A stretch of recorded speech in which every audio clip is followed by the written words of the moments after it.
سورۃ الاعراف کی آیت نمبر 157۔ الحمد للہ وکفی وسلام علی عبادہ الذین اصطفی، خصوصا علی سید الرسل وخاتم الانبیاء وعلى آلہ واصحابہ الاتقیاء، اما بعد فاعوذ باللہ من الشیطان الرجیم، بسم اللہ الرحمن الرحیم۔ الذين يتبعون الرسول النبي الأمي الذي يجدونه مكتوبا عندهم في التوراة والإنجيل،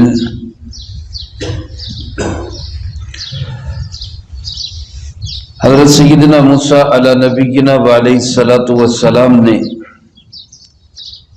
بارگاہ خداوندی میں ایک دعا پیش کی اپنی امت کے حق میں، ان کی بخشش بھی ہو جائے اور دنیا اور آخرت میں ان کے لیے حسنہ لکھ دی جائے۔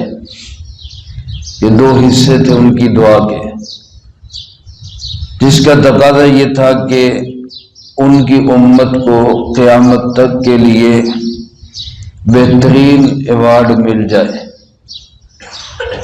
اللہ تعالیٰ نے دعا کا پہلا حصہ تو قبول فرما لیا کہ جو غلطی ان سے ہوئی تھی بچنے کی، عبادت کی، یا اس کے بعد اللہ تعالیٰ کو دیکھنے کی اور حضرت موسیٰ علیہ السلام پر ایک بے یقینی اور بے اعتمادی کی، یہ تو میں معاف کیے دیتا ہوں۔ آپ کی سفارش پر ان کو اس کی معافی مل گئی، لیکن یہ جو بات ہے کہ قیامت تک کے لیے اور آخرت میں بھی ان کے لیے حسنہ لکھ دی جائے،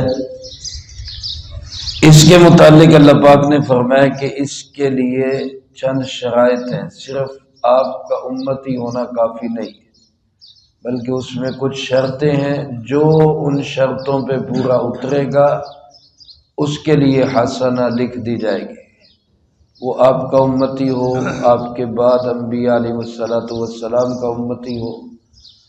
دراصل یہ جو شرائط ہیں یہ آج بھی ہیں، اور میرے عزیز دوستو، ان شرائط کی وجہ سے یہ حسنہ گویا کہ میرے اور آپ کے لیے لکھ دی گئی ہے، اور اگر ہم ان شرائط پہ پورا اترتے ہیں تو ہم یہ کہنے میں حق بجانب ہیں کہ اللہ کے کلیم حضرت موسیٰ علیہ السلام کی دعا ہمارے حق میں تھی۔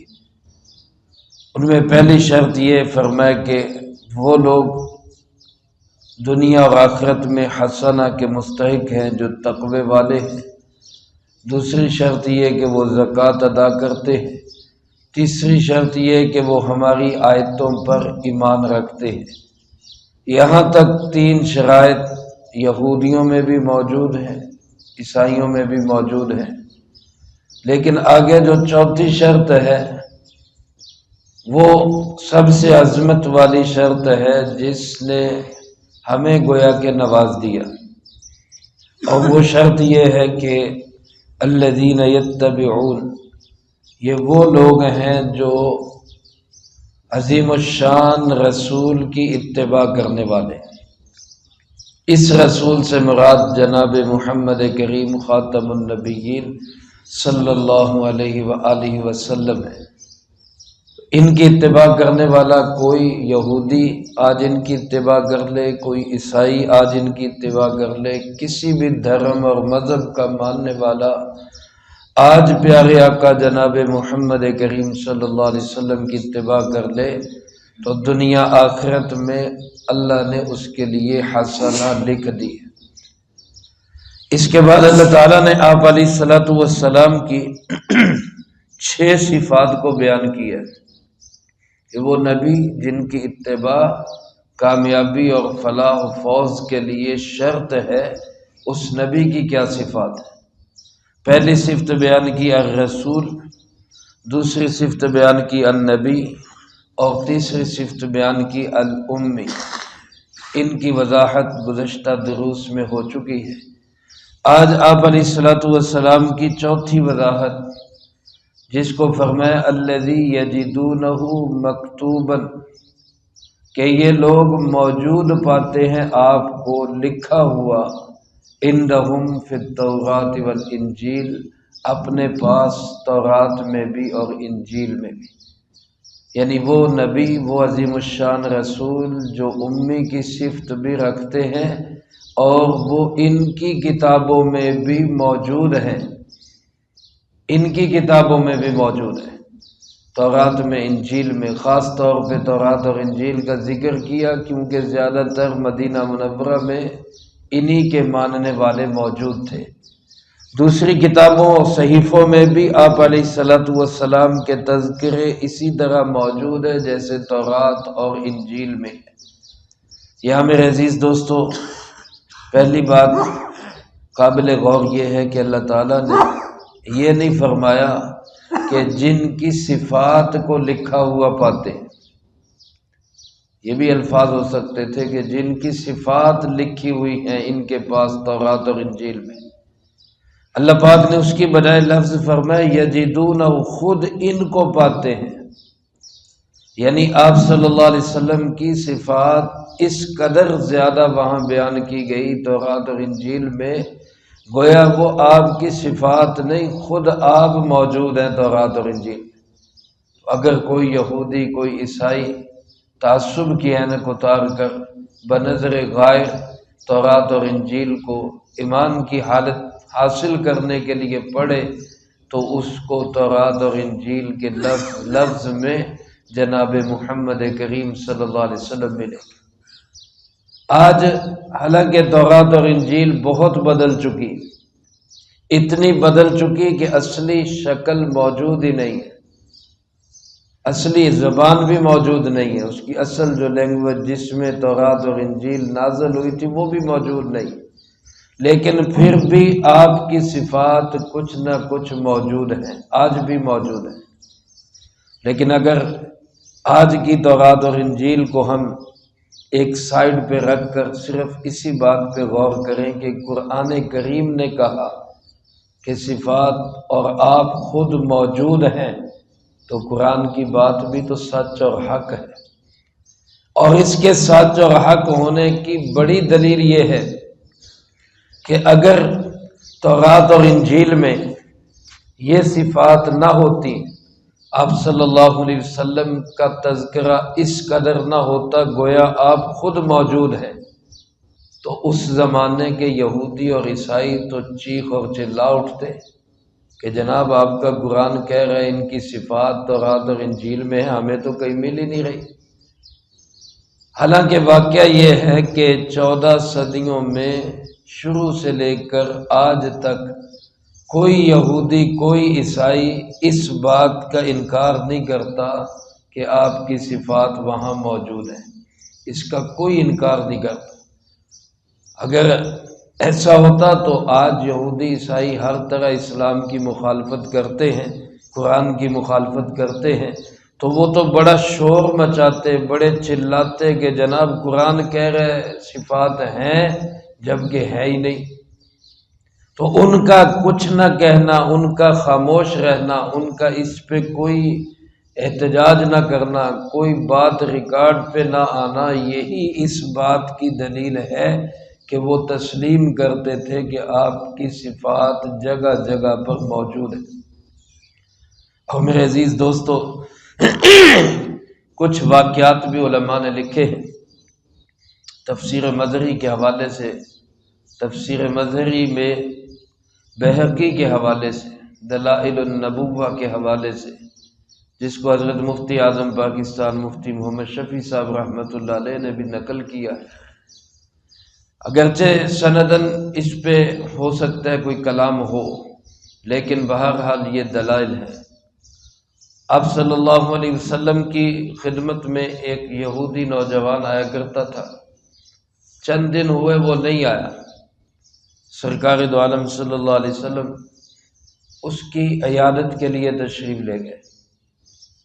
جب آپ علیہ الصلوۃ والسلام وہاں پہنچے تو وہ بیمار تھا اور اس کا والد اس کے سرانے بیٹھا تورات پڑھ رہا تھا۔ سرکار دو عالم صلی اللہ علیہ وسلم نے اس کو قسم دے کر پوچھا، اس موسیٰ علیہ السلام کے رب کی قسم جس نے ان پہ تورات نازل کی ہے، ذرا بتاؤ تورات میں میرا کوئی ذکر ہے کہ نہیں؟ تو وہ یہودی کہنے لگا کہ جی نہیں، آپ کا کوئی ذکر نہیں ہے، تورات میں کوئی تذکرہ نہیں ہے۔ ابھی اس نے یہ کہا ہی تو اس کا وہ بیمار بیٹا اس نے آنکھیں کھولی اور کہنے لگا، اللہ کے نبی حضرت محمد صلی اللہ علیہ وسلم، یہ میرا باپ جھوٹ بول رہا ہے، تورات میں آپ کا بارہا تذکرہ ہے، کئی مقام پہ تذکرہ ہے۔ اور پھر اس نے ساتھ ہی کہا کہ میں گواہی دیتا ہوں اللہ ایک ہے، اور میں گواہی دیتا ہوں کہ آپ حضرت محمد صلی اللہ علیہ وسلم اللہ کے آخری رسول ہیں۔ اور یہ کہتے ہوئے اس کی جان نکل گئی۔ اللہ کے محبوب علیہ الصلوۃ والسلام نے فرمایا، اس نوجوان کو سنبھالو، اب اس کی تجہیز و تکفین اس کا باپ نہیں کرے گا، بلکہ اب یہ مسلمان ہے اور ہم اس کی تجہیز و تکفین کریں گے۔ تو یہ دلیل ہے کہ تورات میں آپ علیہ الصلوۃ والسلام کے تذکرے جا بجا موجود ہیں۔ ایک واقعہ لکھا علماء نے کہ حضرت مولا علی کرم اللہ وجہہ اس کے راوی ہیں، وہ فرماتے ہیں کہ کسی یہودی سے آپ صلی اللہ علیہ وسلم نے قرض لیا تھا، وہ آ کر اپنے قرض کا تقاضا کرنے لگا۔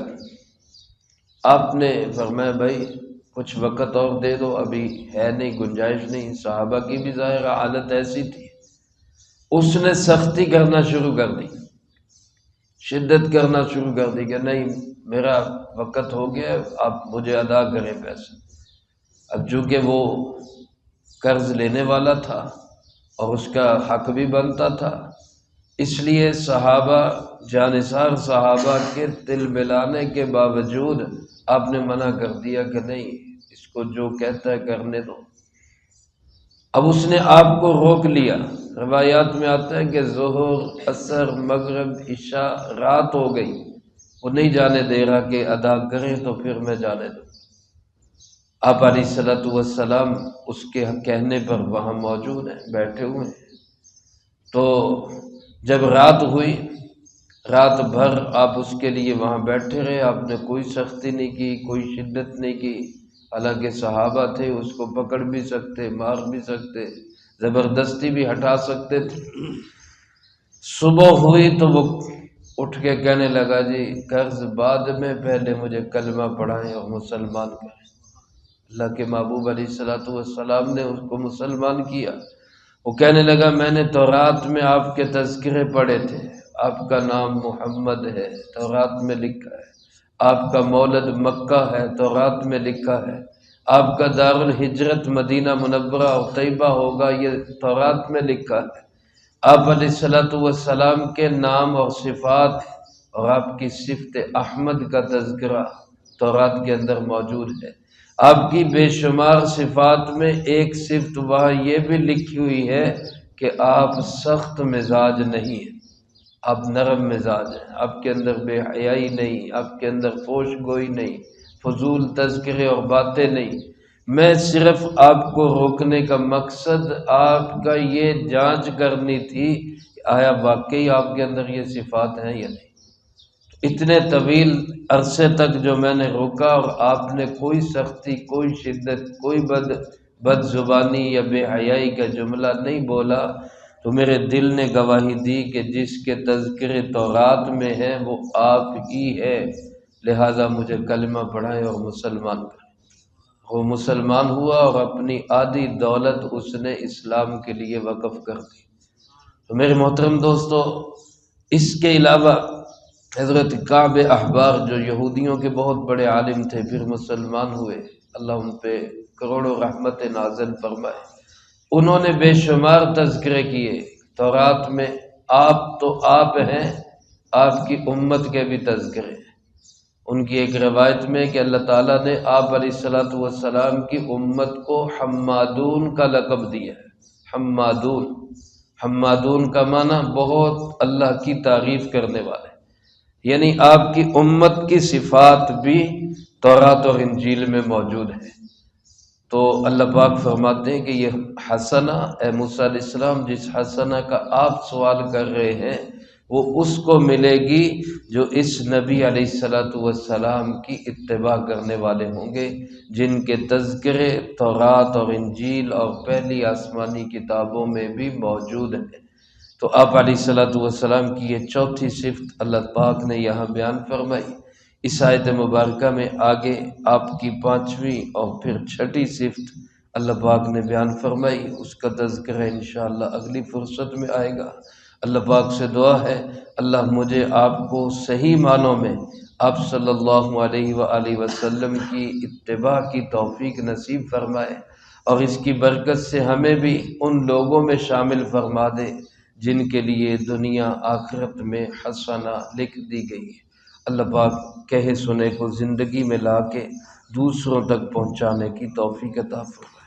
اللہم لک الحمد کما ینبغی لجلال وجہک وعظیم سلطانک، اللہم لا احصی ثناء علیک انت کما اثنیت علی نفسک، اللہم لک الحمد کما انت اہل، فصلی علی محمد کما انت اہل، وافعل بنا ما انت اہل، فإنک اہل التقوی واہل المغفرہ، اللہم وفقنا لما تحب وترضى من القول والعمل والفعل والهدي والنية إنك على كل شيء قدير، اللهم زدنا ولا تنقصنا، وأكرمنا ولا تهنا، وآثرنا ولا تؤثر علينا، وامكر لنا ولا تمكر علينا،